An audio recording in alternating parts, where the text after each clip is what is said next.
There are many areas of interest in the world of football at the moment, and to bring some perspective to this, we've roped in a man who keeps his hand firmly on the soccer beat. After cleaning up at the recent SAFJA awards, Post Editor Mthokozisi Dube joins us virtually this morning.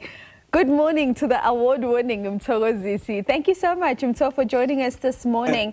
And I want to start our chat just looking at the transfers and the news on Kagiso Mabilo. Of course, Coach Siad saying he's the one that made the decision not to include him in the Blue Star team for this season. What do you make of that, and where do you think this multi-talented footballer will likely land up for the season?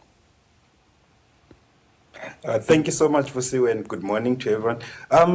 Look, I think you could get a sense that he was not in Siad plans for the season, because I do know that there was a serious chase for Prince Dube, who plays for Young Africans, whom Siad coached at Young Africans, but that deal could not happen. Eventually, Siad started making a decision to let go of him. At this point, his management team is actually trying to find opportunities for him to play for the season, and just exploring with the club to see do they loan him out, or do they terminate totally. But I do think he's a good player. I think 9 goal contributions in 44 games in Algeria in his first season, which is decent. And I think he can add value to any team, particularly in South Africa. So I think we'll look out for that story and see where he ends up. I want to quickly touch on Kaizer Chiefs before we move on to Bafana Bafana. Coach Nasruddin Nabi, let's touch quickly in terms of what we've seen them do in this transfer window. We know, of course, all teams still have until the 27th of September, if I'm not mistaken, which is when the South African transfer window closes.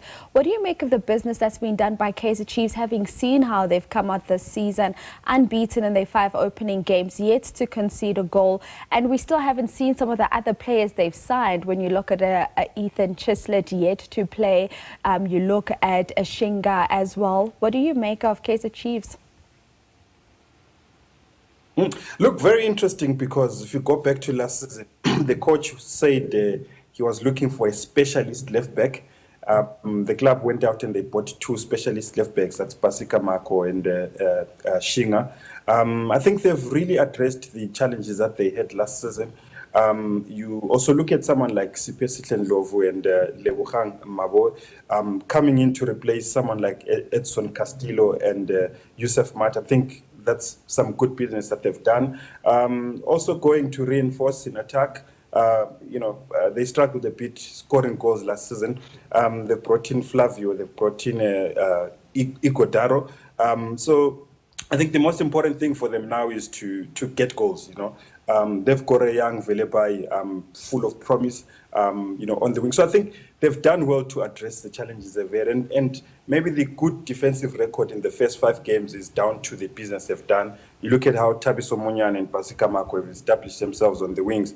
So I think they've really done some good business. But maybe 1-2 areas where they still need to reinforce. Probably look at the CDM position. I think they still need to look for reinforcements in that position.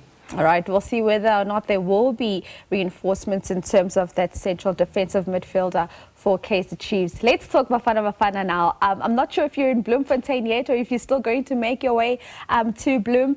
But when we look at tonight's clash, Coach Hugo Bruce has made it as clear as day that he certainly wants to secure 3 points against Lesotho. But what do you make of the comments being made by Lesotho out in the media to say if South Africa even allows Tebogo Mokoena to step onto the field in Bloem tonight, they will be lodging a protest against South Africa, which is interesting because they had that opportunity to lodge that protest and they didn't. Yeah, look, I mean, when you look at the fact that this issue was raised in March, there is a feeling from Lesotho that FIFA is not taking it seriously.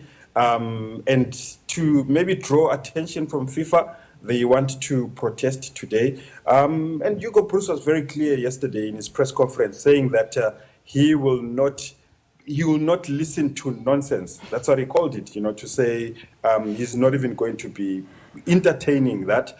And you get the sense that he's going to go ahead and play Tebogo Mokoena, which makes sense because, yes, rules are rules. They were broken. FIFA may come at some point and dock Bafana the 3 points. But you don't want a scenario where you've not played him against Lesotho now, and then FIFA still come back and dock you those 3 points for playing him in March. So Hugo is very clear he's going to play him. All right, Mtho, thank you so much for your time this morning. Enjoy the game tonight out in Bloemfontein. Of course, it is South Africa taking on Lesotho in this crucial World Cup qualifier